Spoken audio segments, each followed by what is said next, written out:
하나님께서 오늘 우리 가운데 주시는 말씀은 사도행전 8장 26절에서 31절까지의 말씀입니다. 신약성경 사도행전 8장 26절에서 31절까지의 말씀입니다.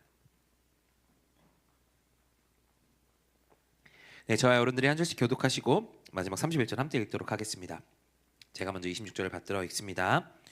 그때 주의 천사가 빌립에게 너는 예루살렘에서 가사로 내려가는 광야 길을 따라 남쪽으로 가거라 하고 말했습니다.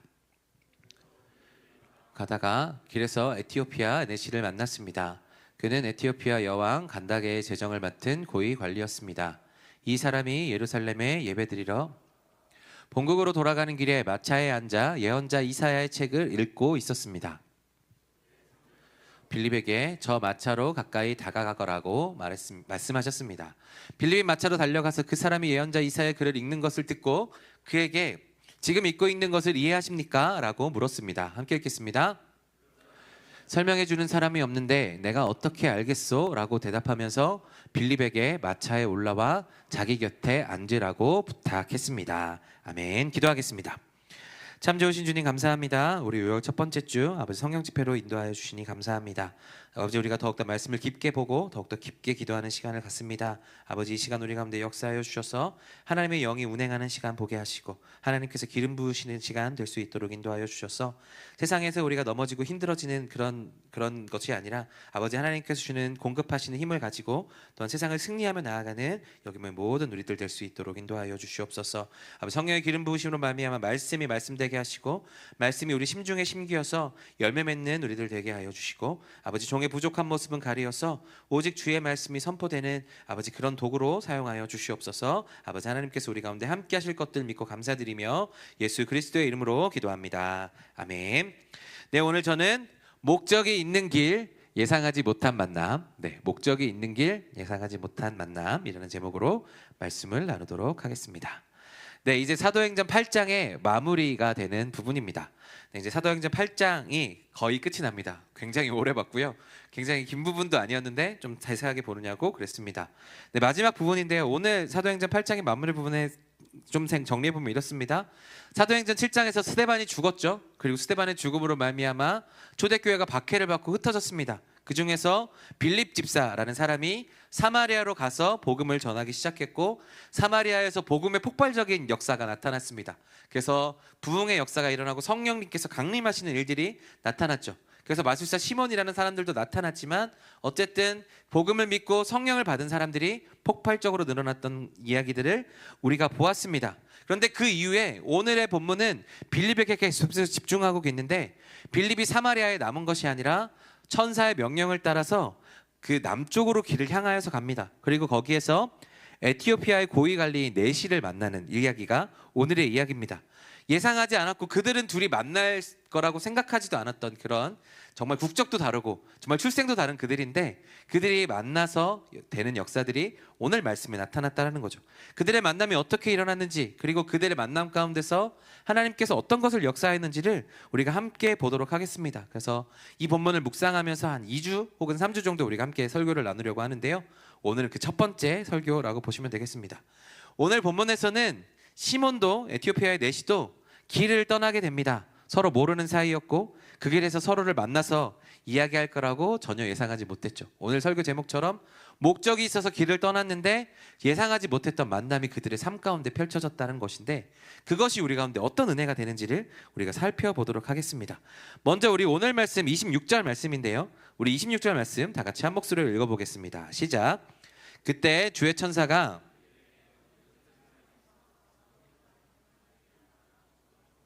말했습니다. 아멘. 빌립은요 천사의 지시를 받았습니다. 빌립이 사마리아에서 큰 부흥 가운데 있었고 많은 복음이 일어나는 그 사마리아 가운데 있었다라는 것이죠. 그런데 오늘 본문은 무엇이라고 얘기합니까? 천사가 빌립에게 말씀하십니다. 예루살렘에서 가사로 내려가는 광야 길까지 가라.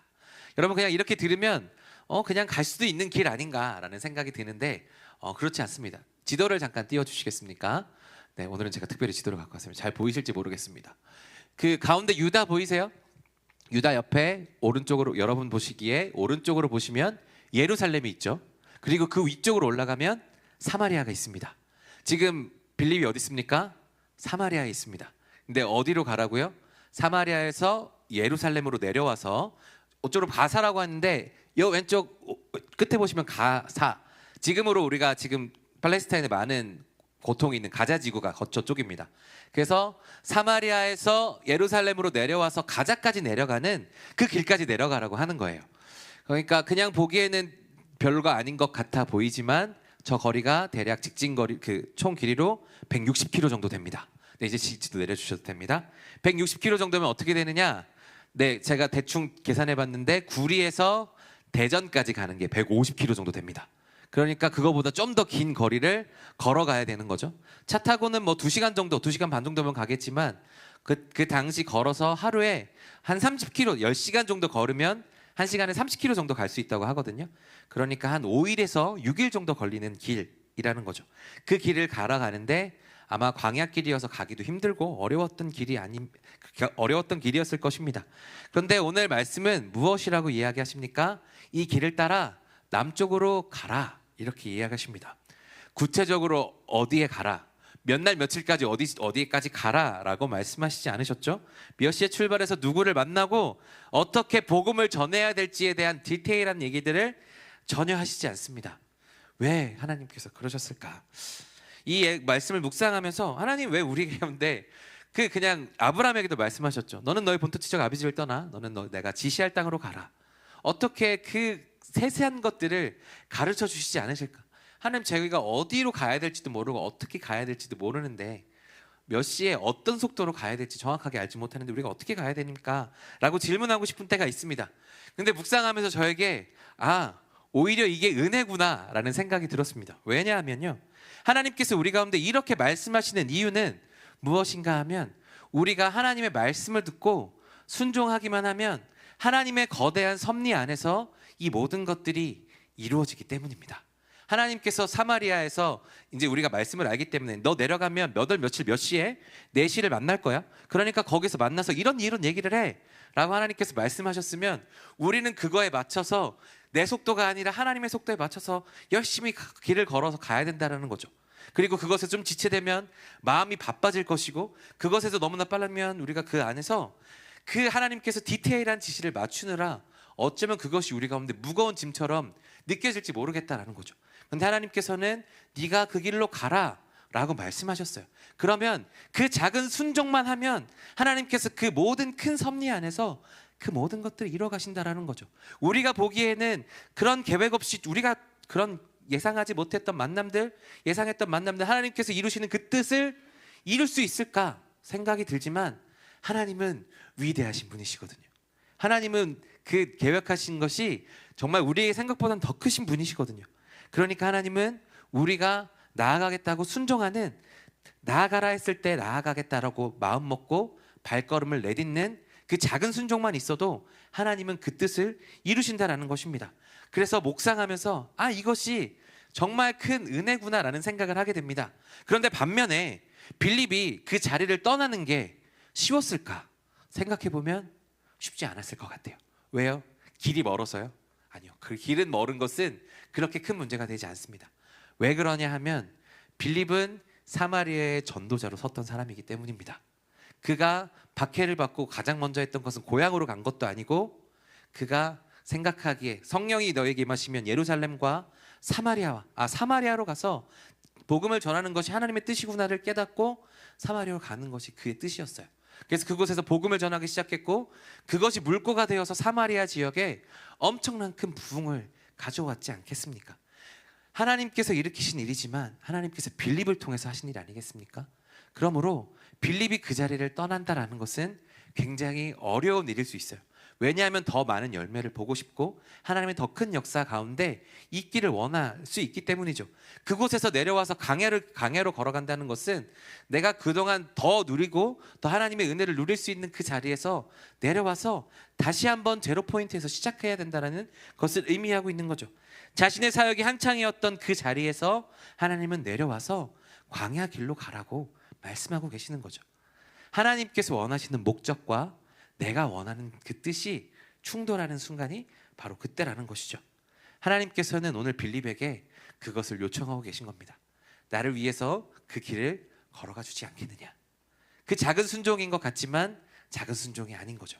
왜냐하면 하나님께서는 그 마음을 알고 계셨기 때문입니다. 그런데 오늘 빌립은 어떻게 합니까? 하나님의 목적과 자기의 뜻이 충돌하는 그 순간에 자기의 뜻을 내려놓고 하나님의 뜻에 순종하기로 마음 먹었습니다. 그리고 그 160km 개는 그 힘든 광야길을 계속해서 걸어가게 되는 것이 바로 빌립이죠. 그 작은 순종을 통하여서 하나님은 에티오피아의 내시를 만나게 하시는 그 하나님의 놀라운 섭리를 이제 시작하셨다라는 것입니다. 오늘 말씀은 우리 가운데 그래서 이렇게 이야기합니다. 우리에게 하나님께서 요구하시는 작은 순종, 너희가 많은 것을 순종해야 된다라고 생각하겠지만 하나님이 우리 가운데 원하시는 것은 어쩌면 작은 순종 하나일 수 있겠다라는 겁니다. 너희가 지금 있는 곳에서 예배를 시작하는 것, 너희가 있는 곳에서 말씀을 읽기 시작하는 것, 내가 기도할 수 없는 곳에서 하나님을 생각하고 내가 있는 곳에서 하나님의 제단을 쌓는 것, 그것 하나만으로 하나님께서는 충분하다고 말씀하고 계신 거죠. 빌립이 그곳에서 하나님의 말씀에 따라서 열심히 내려갔겠지만 하나님은 그 작은 순종을 통하여서 오늘 에티오피아의 내시를 만나게 하는 놀라운 역사를 이루어 가신다라는 것입니다. 그 작은 순종을 통하여서 나도 알지 못하는 그런 역사 가운데 우리를 밀어 넣으신다라는 거죠. 그것이 오늘 놀라운 하나님의 역사이고 그것으로 말미암아 빌립은 하나님께서 또한 새롭게 역사하시는 것들을 보게 됩니다. 사랑하는 여러분, 우리는 그래서 분명하게 알아야 될 것은 내가 정확하게 알지 못하는 가운데 순종할 수 있겠느냐, 내가 불안한데 내가 하나님께 순종하겠다고 마음 먹었는데 주님 제가 머뭇거리고 있습니다. 주님 제가 하나님과 함께 길을 걸어가겠다라고 했는데 주님 제 상황에 맞춰서 내 상황에 맞춰서 내가 살다 보니까 주님 자꾸 늦어지는 것 같아요. 주님 그래도 괜찮으십니까? 라고 묻고 싶은 그 찰나에 하나님께서는 말씀하십니다. 괜찮아. 시작하는 것이 중요해. 너의 작은 마음이 나에겐 중요하다라고 하나님께서는 말씀하세요. 여러분, 순종은 참 어렵잖아요. 우리에게 하나님께서 순종하라고 말씀하시지만 순종을 하고 그것을 그 뜻을 이뤄내는 것이 참으로 어렵습니다. 때로는 그렇게 무겁게 다가오죠. 그러나 오늘 빌립이 얘기했던 것, 빌립의 상황에서처럼 내가 그 상황의 중심에 있고 그 사역의 중심에 있고 싶은 그 마음, 그런 마음들처럼, 아니면 우리가 갖고 있는, 내가 목적하고 있는, 내가 걸어가고 싶은 수많은 길들 속에서 하나님의 그 순종의 길이 나왔을 때 내가 그것을 하는 것이 굉장히 어렵지만 하나님은 우리에게 더 큰 것을 요구하시는 것이 아니라 바로 내가 할 수 있는 작은 선에서 시작하는 것을 원하신다라는 거예요. 아주 디테일하게 요구하시지 않지만 지금 네가 예배할 수 있는 곳에서 예배하고 네가 할 수 있는 것에서 순종하라고 말씀하십니다. 그럼 그 순종의 길 앞에서 우리가 하나님과 내 뜻이 충돌했을 때 하나님의 말씀을 선택하며 나아갈 때 그 하나님께서는 그 길 가운데 또한 새롭게 역사하시는 거죠. 순종하겠다고 마음 먹었는데도 어려워지는 순간들이 있다는 거죠. 어디로 가야 할지 모르겠고 어떻게 해야 될지 모르겠고 언제 타이밍을 잡고 나아가야 될지 모르는 그런 모호한 순간 가운데서도 하나님은 우리 가운데 내가 하나님의 길을 걸어가겠다라고 다짐하는, 결단하는 그 작은 순간조차서 그 작은 순간에서부터 하나님의 역사를 시작하신다라는 것입니다. 그러면 사랑하는 여러분, 하나님께서 여러분들에게 지금 어떤 순종을 요구하실지 모르겠습니다. 여러분들에게 각자 삶에 하나님께서 요구하시는 믿음의 그런 발걸음들이 있을 텐데 그럴 때 여러분들은 어떻게 하셔야 될까요? 하나님께 물으시면서 하나님, 제가 할 수 있는 것이 무엇입니까? 아주 작은 것이라도 좋으니까 그것을 알려주시고 그런 마음을 허락해 달라고 기도하는 작은 것부터가 순종의 시작입니다. 우리가 처음부터 선교를 나가고 처음부터 크게 나갈 수 있는 것은 아닙니다. 오늘 빌립은 하나님께서 아주 크게 길을 가라고 말씀하시지만 하나님은 여러분들에게 여러분이 지금 할 수 있는 일 하라고 말씀하십니다. 여러분, 그럴 때 여러분이 하고 싶은 것과 하나님의 뜻이 충돌할 때 내 뜻을 주장하기보다 하나님의 뜻을 따라가는 여러분들이 되었으면 좋겠고, 그것들을 너무 무겁게 생각하지 않으시고 하나님, 내가 할 수 있는 부분부터 하겠습니다 라고 우리가 결단하는 그 작은 마음 가운데 하나님의 커다란 섭리가 와서 이 모든 것들을 하나님의 선으로 이끌어 가시는 놀라운 역사들이 우리 가운데 주어진다라는 거죠. 그래서 그 시작점은 어디냐면 순종하겠다라는 마음, 거기에부터 달려 있습니다. 하나님의 뜻과 내 뜻이 충돌할 때 내가 하고 싶은 대로 살고 싶어요 라고 하는 그 마음도 하나님께서는 이해하시지만, 하나님 이것도 너무나도 중요하지만 하나님께서 말씀하시는 것에 제가 거기에 있고 싶습니다 라는 이 작은 결단에 하나님의 섭리와 하나님의 뜻이 이루어져 가서 우리가 그 흐름에 올라탈 수 있게 된다는 것입니다. 그것이 우리가 드릴 수 있는 작은 믿음이고, 그 믿음을 통하여 하나님의 역사가 우리 가운데 나타나는 줄로 믿습니다. 그러므로 사랑하는 여러분, 하나님께 여러분이 드릴 수 있는 작은 순종을 드릴 수 있기를 간절히 소망합니다. 그러면 하나님께서 예상하지 못한 사람들을 만나게 하셔서 놀라운 또 하나님의 섭리를 이루어 가십니다.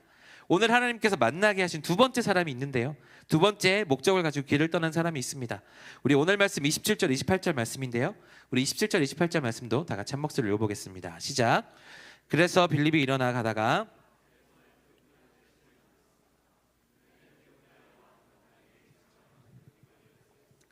이 사람이 예루살렘에 예배드리러 갔다가 본국으로 돌아가는 길에 마차에 앉아 예언자 이사야의 책을 읽고 있었습니다. 아멘. 말씀드렸죠? 목적을 가지고 길을 떠나는 사람이 있었습니다. 우리는 어떤 길을 떠날 때 목적이 있습니다. 어떤 행동을 할 때 우리 의도가 있다는 거죠. 길을 갈 때는 반드시 종착지와 도착지가 있다는 겁니다. 오늘 에티오피아 이 여왕 간다게의 재정을 맡은 고위 관리가 그 사람을 기록하고 있습니다. 오늘 본문은요, 그가 예루살렘에 무엇을 하러 왔다라고 이야기합니까? 예배를 드리러 왔다고 기록하고 있습니다.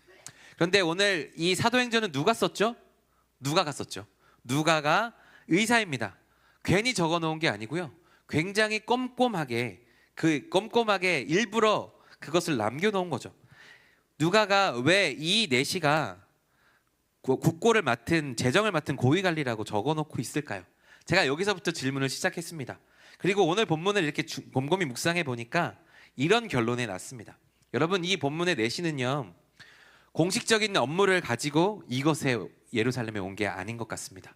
왜냐하면 공식적인 업무로 하면 재정을 맡은 관리가 와서는 안 되죠. 공식적인 업무를 맡은 사람이 왔으면 외교를 맡은 관리가 와야 될 겁니다. 그런데 왕의 재정을 맡은 내시가 이곳에 왔다라는 것은 그가 공식적인 임무로 왔다기보다는 예배를 하러 왔다고 했으니까 공식적인 예배를 드리러 온 것이 아니라 개인적인 일로 인해서 개인적으로 예배를 드리고 싶어서 이곳으로 왔다라는 것입니다. 개인적으로 그곳에서 경험하고 싶은 예배가 있어서 에티오피아에서 예루살렘까지 목적을 가지고 왔다라는 겁니다. 네, 지도 한번 다시 띄워주시겠습니까? 네, 지도를 보시면 아마도 지금의 에티오피아의 지역이 아마 그때 당시에도 에티오피아였을 것 같습니다. 에티오피아가 지금 저 가운데 보이시죠? 에티오피아가 저기 있는데 거기에서 예루살렘까지 쭉 걸어왔습니다. 마차가 있었던 것으로 보아서 마차를 탔을 가능성도 있지만 그 당시에 길이 마차가 뚫려져 있지 않기 때문에 아마 이티오피아에서 나일강까지 가는 해상길을 타고 거기서 배를 타고 건너왔을 수도 있고요, 여러 가지 통로가 있었을 것으로 추측이 됩니다. 그런데 저 길을 건너려면 직선 거리로 3,000km가 넘습니다. 3,000km가 넘는다는 얘기는 뭐냐면 3개월이 넘는다는 얘기입니다. 3개월이 넘는 거리를 개인적인 예배를 위해서 에티오피아에서 예루살렘까지 찾아왔다는 거예요. 네, 지도 내려주셔도 되겠습니까? 여왕의 국고를 관리하는 사람이 3개월을 비워야 됩니다. 여러분, 이게 가능합니까? 개인적으로 여왕에게 이야기를 해서 내가 예배를 드리러 예루살렘에 가고 싶으니까 저에게 휴가를 주십시오 라고 이야기하는 순간이 오는 겁니다. 이야기하실 수 있는 상황일까요? 돈을 만지고 수많은 물자를 만들면서 그 여왕의 그 모든 것들을 다스리는 그 부와 권세를 잘 아는 사람이었던 거죠. 그가 예루살렘의 예배를 너무나도 사모했다는 것입니다. 그래서 자신의 시간을 내어놓고 여왕에게 나가서 잘못 보이면 자신의 목숨이 날아갈 수도 있는 상황 아니겠습니까? 자신이 가지고 있던 지위와 재물 모든 것 다 내려놓을 수도 있는 그런 상황이었습니다. 그런데 그는 예루살렘에 가서 예배를 드리고 싶었습니다. 그가 아마 전에 들었던 것 같아요. 뭘 전에 들었을까? 사도행전의 2장에 있었던 성령의 놀라운 그 경험이요. 아마 그때 당시 우리가 들었던 걸로 디아스포라들이 있었기 때문에 그들이 그 예루살렘에 왔다가 다시 돌아가서 그 소문들이 아마 곳곳에 퍼졌던 것으로 추측할 수 있습니다. 그래서 아마 지금 본문과 사도행전 2장 사이는 약 4, 5년의 흐름이 흘렀을 거라고 역사학들은 추측하고 있는데요. 그 4, 5년의 기간 동안 에티오피아에도 성령의 임재하심을 보았다라는 거죠. 그래서 그 에티오피아 내시는 그 이야기를 듣고 자기 마음에 있었던 공허함을 떠올리기 시작했습니다. 내가 물질을 다루고 여왕의 고위 관리이지만 내 마음에 충족되지 않는 그 마음의 허전함들이 채워지고 싶었던 거죠. 그러니까 어떻게 하면 채울 수 있을까를 고민하다가 그 이야기를 들었고 내가 거기를 가봐야 되겠다라고 마음을 먹었던 것 같습니다. 그래서 자신이 그 자리를 계속해서 차지하고 있으면 여왕에게도 인정받고 탄탄대로가 펼쳐져 있는 어쩌면 좋은 자리였을지 모르겠으나 그것들을 걸고서라도 그는 예루살렘에서 예배를 드리고 싶었던 마음이 있었던 겁니다. 그것을 위해 자신이 가지고 있었던 모든 것을 포기했던 거죠. 여러분, 은혜의 자리를 위해서 이렇게 포기할 수 있는 그 마음들이 우리 가운데 있었으면 좋겠습니다. 예배는요, 여러분, 우리가 너무나도 자연스럽게 매주 와서 예배드려서 우리에게 너무나도 감사함이 없지만 우리가 한 번이라도 다른 지역에 가서, 다른 나라에 가서 하나님을 믿지 않는 곳에 가서 예배를 드려보면 이 한 주간의 한 번의 예배가 얼마나 소중한지를 경험하게 됩니다.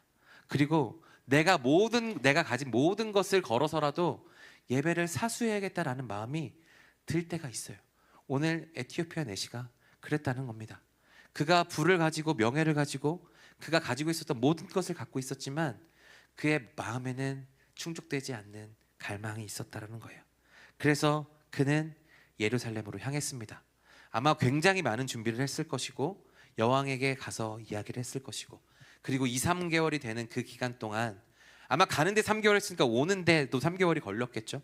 그러니까 그 수많은 기간 동안 그것을 이제 자기가 메꿔야 될 것들을 다 준비하고 이야기를 하고 그 머나먼 길을 떠났습니다. 그런데 저는 이 떠난 것에 대해서 와 대단하다라고 생각했는데 그것보다 더 큰 문제가 생긴 것 같아요. 그는 목적을 가지고 그곳에 갔습니다. 예루살렘에 갔습니다. 그러면 그곳에서 자기가 원하던 바를 이루었을까? 자신의 전 재산을 걸고 자신의 목숨을 걸고 예루살렘에 가서 나는 성령의 그 현장에 가고 싶다라고 해서 그곳에 갔는데 제가 추측하기로는 그곳에서 아무 일도 없었던 것 같아요. 왜냐하면 성경이 기록하고 있지 않기 때문에요. 사도들이 그를 만났다라는 기록이 없잖아요. 그리고 그때 당시 생각해 보면 지금 핍박을 받고 있는 시대입니다. 지금 사도들은 숨어서 예배드리고 있는 그런 수준일 수 있어요. 그러니까 예루살렘에를 갔는데 실제로 사도들이 전하고 있었던 것들을 경험하지 못했을 가능성이 있다라는 겁니다. 그러니까 자신이 기대하고 자신의 온 재산을 걸어서 그곳까지 갔는데 거기에서 아무것도 경험하지 못하고 그 길로 내려오는 길이었던 것으로 보입니다. 그러니까 성경에는 아무것도 기록되어 있지 않고 내가 그 예배를 위해서 내 모든 것을 걸었는데 그것에서 아무것도 경험되지 않는 그런 순간, 하나님께 원망하고 싶은 순간이었을 겁니다. 하나님이 계시다면 저에게 이렇게 하실 수 있겠습니까? 제가 모든 것을 걸어서 여기까지 왔잖아요. 하나님, 제가 목적을 가지고 내 인간적인 욕심을 가지고 온 것이 아니라 하나님 만나기 위해서 왔는데 하나님 저에게 이렇게 하실 수 있나요? 라고 물어보고 싶은 그런 순간이었을 것입니다.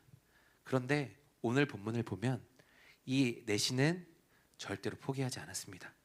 내려오는 순간에 그는 계속해서 성경을 읽고 있었습니다. 끝까지 하나님을 붙들고 싶었던 겁니다. 내가 간접적으로 들었지만 그 경험을 하면 내 안에 있는 갈망이 풀리겠구나라는 그 마음에 진실한 마음이 있었고 포기하지 않는 마음이 있었어요. 그래서 돌아오는 길에도 마차 안에서 끝까지 성경을 읽고 있는 그의 모습을 보게 됩니다. 하나님은 어떤 분이시냐? 우리의 목적과는 다르게 일하시는 분이시지만 예배를 향한 열정을 향한 그 마음을 절대로 가만 보시지 않는 분이십니다. 하나님은 그의 목적과 그의 기대는 이루어지지 않은 것처럼 보였지만 하나님은 예상하지 못한 곳에서 예상하지 못한 사람을 만남으로 인해서 그 내시에게 또 다른 새로운 역사를 보여주고 싶으셨던 거예요. 그래서 예상하지 못한 자리에서 예상하지 못한 만남으로 하나님을 보여주실 수 있는, 하나님이 찾아오시는 경험을 그에게 시켜주시는 것이 오늘 말씀의 핵심입니다. 네, 오늘 그 다음 말씀 우리 29절에서 31절 말씀인데요, 우리 29절에서 31절 말씀 다 같이 한 목소리를 읽어보겠습니다. 시작. 그때 성령께서 빌립에게 저 마차로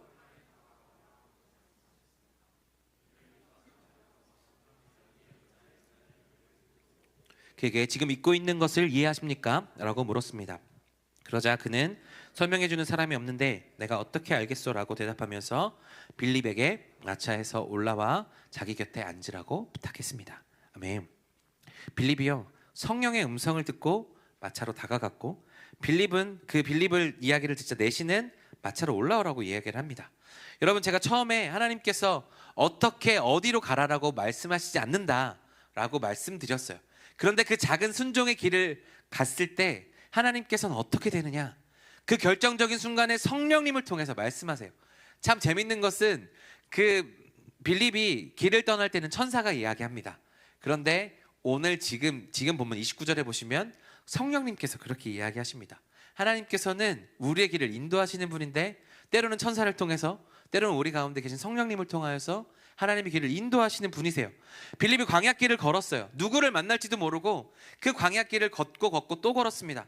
예루살렘에서 가사로 날아가는 그 길 몇 킬로지점에서 누구를 만날지, 하나님께서 어떤 말씀을 하실지 잘 몰랐어요. 그냥 가라는 명령으로만 따라갔던 거죠. 그런데 결정적인 순간 하나님께서 딱 말씀하시죠. 마차로 다가가라. 하나님께서는 결정적인 순간에 우리 가운데 말씀하시는 분이세요. 순종하겠다라고 마음 먹고 걸어가는 우리들에게 하나님은 그냥 무책임하게 우리를 내던져 놓은 것이 아니라 계속해서 우리를 보고 계신다는 거죠. 순종의 발걸음을 가는 우리들에게 하나님의 계획하셨던 것을 보여주시기 위해서 그 모든 섭리를 통하여서 우리의 일들을 계속해서 이끌어가고 계시고, 그 결정적인 순간에 우리가 해야 될 일들을 알려주십니다. 빌립에게 마차로 다가가라 라고 이야기했죠. 그리고 빌립은 그것을 알았습니다. 성경책을 읽고 있는 그를 보면서 내가 저 사람에게 복음을 전해야 되는구나를 분명하게 깨달았습니다. 그래서 그 마차를 통하여서 마차 안에 에티오피아 내시가 있는 것을 보고 그 이야기들을 다 들었을 겁니다. 그가 어떻게 이곳에 오게 되었는지 그런 이야기들을 아마 들었을 수도 있을 것 같아요. 결과를 얻지 못하고 그 돌아가는 길에 있었던 내시를 주목하시는 하나님의 놀라운 손길이 빌립을 통하여서 그 스파크가 광야 길에서 일어난 겁니다. 여러분, 내시도 그가 하나님을 만나는 지점이 예루살렘일 거라고 예상했어요. 예루살렘에서 예배를 드리면 내가 그곳에서 하나님을 만날 수 있을 거다라고 생각했어요. 그러나 그가 하나님을 만난 장소는 어디였습니까? 광야로 내려가는 그 길 한가운데였습니다. 한 번도 생각하지 않았고 한 번도 목적하지 않았고 예상하지 않았던 그 길에 충돌이 있었습니다. 그것이 하나님의 놀라운 역사였다라는 거죠. 빌립도 생각하지 않았고 내시도 생각하지 않았던 그 예상하지 못했던 그 지점에서 하나님께서 만나게 하셨다라는 겁니다. 그 예상하지 못했던 그 만남을 통하여서 하나님의 역사가 일어난다라는 거예요. 여러분, 우리의 삶에도 동일하게 적용됩니다. 여러분 삶에 하나님께서 순종을 요구하실 때 우리가 조금씩 내 마음을 들이면서 순종의 길을 나아갈 때 결정적인 순간에 하나님께서 우리 가운데 말씀하실 거예요. 마차로 나아가라. 저 사람에게 가보라. 저기로 가보라. 하나님께서 하실 거예요. 내가 계획하지 않았던 그런 내 삶의 이벤트들이 그곳에서 일어날 거라고요. 그리고 그 이벤트 속에서 하나님께서 우리 가운데 준비했던 것들을 말씀하십니다. 그래서 여러분들이 도구 되어서 하나님을 모르던 사람들에게 복음을 전할 수 있도록, 아니면 여러분이 들어야 할 말을 다른 사람들을 통하여서 듣게 하시는 것이 하나님의 놀라운 방법이라고요. 예루살렘에서 사도들을 만나서 성령을 경험하는 것이 내시의 목적이었을 수 있겠지만 그 에티오피아 내시는 그가 아니라 빌립을 통해서 하나님을 만나게 되는 역사가 있었다라는 것입니다. 오늘 말씀에서 참 재밌는 것은 무엇인가 하면 빌립과 내시는 그 충돌되는 상황에서 굉장히 서로 조심스럽게 부탁했다라는 거예요. 내시는 빌립에게 부탁합니다. 설명해 주는 사람이 없는데 내가 어떻게 알겠습니까? 라고 하면서 마차로 그를 초청합니다.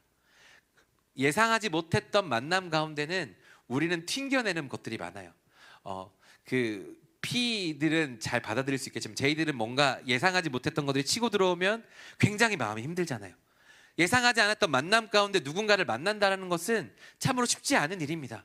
그런데 누군가 나에게 그렇게 예상하지 않은 그 이벤트에서 만나게 하셨을 때 우리는 거기에서 조심스럽게 하나님께 나아가야 되는 거죠.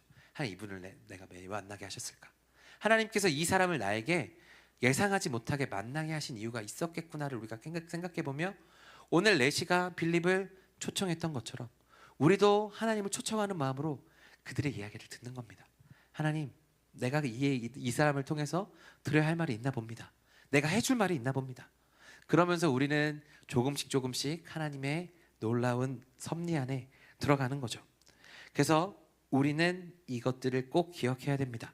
오늘 레시는요, 말씀드렸던 대로 자기가 생각했던 목적이 이루어지지 않아서 굉장히 불편해진 마음이었을 수도 있어요. 불평하고 부정적으로 삶의 방향을 볼 수도 있었다라는 것입니다. 그런데 레시는 그 안에서 굉장히 젠틀하게 하나님의 역사를 끝까지 포기하지 않고 있는 모습을 보죠. 우리가 배워야 될 포인트는 아마 이 지점이 아닌가 싶습니다. 내가 예상하지 않았던 그 지점, 내 목적이 틀어지고 내가 예상하지 않았던 그 지점에서 뭔가 내가 생각하지 않았던 일들이 벌어졌을 때 내가 거기에서 부정적으로 그것을 대할 것이냐, 아니면 이것에서 하나님의 음성을 듣고 하나님의 길대로 걸어갈 것이냐. 그래서 그 길을 하나님의 길로 걸어가는 내가 하나님께서 나에게 이 예상하지 못한 순간을 주셨군요라고 생각하는 그 순간, 하나님을 향한 믿음의 고백을 하는 그 순간 내 뜻과 계획을 넘어서는 하나님의 계획이 우리 가운데 나타나는 거죠. 그렇게 우리의 삶에 하나님의 역사가 일어나는 겁니다. 내 생각대로 하나님께서 이루어 주실 때도 있어요. 분명히 내가 기도했던 대로 그 타이밍에 정확하게 하나님께서 이루어 주실 수도 있어요. 그러나 그것은 일부분이죠. 그것이 다 이루어지는 않습니다. 하나님은 하나님의 주권대로 일하시기 때문에 때로는 내 생각과는 다르게 일하실 때가 있어요. 내 목적과는 다르게, 내 예상과는 다르게 움직이실 수 있어요. 그러나 그 예상되지 못하는 가운데 하나님의 섭리를 믿고 우리가 그 가운데서 하나님의 음성을 귀 기울이면 우리는 하나님의 뜻을 맛보아 알 수 있다는 것입니다. 그래서 우리가 오늘 말씀을 통해서 취해야 될 태도는 두 개입니다. 첫 번째는 방금 말씀드렸던 대로 이 내 목적과 내 계획이 틀어질지라도 하나님께 불평하고 싶을 그때라도 우리는 우리의 삶의 태도를 부정적으로 불평하면서 지내지 않는 쪽으로 나아가야 된다는 것입니다. 부드럽게 내 예상하지 못하는 지점에서 만난 사람들에게도 친절하게 대하고 그 가운데서 하나님의 섭리를 구하는 삶의 태도로 나아가야 된다. 그리고 두 번째는 뭐냐면 하나님이 나에게 예상하지 못하는 순간을 계속 주신다고 하면 우리는 내 삶을 어떻게 살아가야 될 것인가에 대한 부분인데 우리는 그 부분에서 하나님께서 언제 우리에게 다가오실지 모르니 내 모든 삶의 순간을 예배적인 순간으로 채워야 된다는 것입니다. 포기하고 하나님 나 모르겠으니까 하나님 알아서 하세요라고 하는 삶의 태도가 아니라 언제 일어날지 모르니 하나님 내 모든 삶을 예배적인 삶으로 채우겠습니다 라고 하는 것이 진짜 좋은 태도라는 거죠. 그것이 우리가 해야 될 일이라는 것입니다. 하나님께서 우리 가운데 왜 쉬지 말고 기도하라고 말씀하실까요? 왜 하나님께서 우리 가운데 왜 깨어서 늘 영적 전쟁을 하라고 말씀하십니까? 그날이 도적같이 언제 이를지 알지 못하니 너희는 끝까지 내 명령을 지켜서 영적 전쟁을 하라고 말씀하시는 것 아니겠습니까? 언제일지 모르는 예상하지 못하는 그 상황에서 하나님의 그 뜻을 구하며 내 일상을 예배적인 삶으로 채워갈 때 하나님의 뜻이 만나는 그 순간을 통하여 내 삶의 역사가 하나님의 그 큰 뜻이 더욱더 확장되고 깊어지는 역사가 우리 가운데 나타나는 것입니다. 그래서 예상하지 못하는 순간에 하나님의 놀라운 역사가 일어난다고요. 사도행전 8장이 끝나고 사도행전 9장에 보면 사도 바울이 나오죠. 사도 바울이 하나님을 만나는 순간이 그가 계획했던 순간이었나요? 누군가 그것을 예상할 수 있는 순간이었나요? 아니었습니다. 호련히 임했습니다. 성령님은 호련히 임하셨고 우리 삶에 예상하지 못하던 순간에 하나님의 역사는 이루어집니다. 그러므로 그 때를 알기 위해서는 우리는 깨어서 계속해서 기도하며 나아가야 되는 거죠. 그래서 매일의 삶에서 최선을 다해 예배자로 살아갈 때 하나님의 놀라운 은혜가 우리 가운데 주어지게 되는 줄로 믿습니다. 그러므로 사랑하는 여러분, 여러분의 삶에 예상하지 못하는 그런 삶의 지점들이 나타났을 때 하나님의 은혜를 기억하면서 이 예상하지 못하던 순간을 하나님의 순간으로 바꿀 수 있는 저와 여러분들이 되기를 간절히 소망합니다. 그리고 그렇게 되기 위해서는 우리의 삶에 하나님의 은혜를 매일매일 매 순간순간 채워야 됩니다. 그렇게 순간순간 채워가며 하나님의 은혜가 차여져 있을 때 이 예상하지 못했던 순간이 하나님의 순간임을, 하나님의 역사임을 깨닫게 되는 그 순간이거든요. 그러므로 이것을 기억하면서 매일의 순간 예배자로 사시는 저와 여러분들이 되기를 간절히 소망합니다. 정말 3,000km를 오면서 그 자신의 모든 것을 포기하면서 예배를 드리려고 했던 그 예배자의 마음을 놓치지 않고 예상하지 못했던 그 지점을 택하셨던 하나님을 기억하신다면 우리도 하나님의 마음을 기억하면서 그 예상하지 못했던 그 순간을 우리의 믿음으로 받아낼 수 있는 저와 여러분들이 되기를 간절히 소망합니다. 여러분, 말씀을 맺습니다. 여러분, 하나님의 나라는 어디에 있습니까? 하나님의 나라는 어떤 모습으로 나타날까요? 여러분은 어떤 모습으로 하나님의 나라가 드러날 거라고 생각하십니까? 그런데요, 하나님의 나라는 어떤 형태로 우리 가운데 주어지는 것은 아닌 것 같습니다. 하나님의 나라는 이곳에 있다 저곳에 있다라고 예수님께서 말씀하지 않으셨어요. 하나님의 나라는 오직 너희 가운데 계신다, 너희 가운데 있다라고 말씀하셨어요. 하나님의 나라는 어떤 형태로 존재하는 것이 아니라 우리 안에 있습니다. 우리 안에 있다는 것은 무엇인가 하면 하나님의 임재가 부어질 때 내 마음이 하나님의 나라가 되는 겁니다. 내가 속한 곳이 하나님의 나라가 되는 거죠. 그것이 진짜 우리가 살아가야 될, 구원받고 나아가야 될 하나님의 나라는 것이에요. 그래서 하나님의 나라를 산다는 것, 구원받고 우리가 살아간다는 것은 하나님의 임재를 계속 우리 마음에 채우는 것입니다. 그것은 무엇이냐? 우리의 예배의 마음을 끝까지 주목하시는, 에티오피아의 내시의 마음을 기억하셨던 하나님, 그가 모든 것을 걸고 하나님의 하나님을 만나기 위해, 예배를 드리기 위해 그 먼 길을 찾아왔던 그를 기억하신 하나님.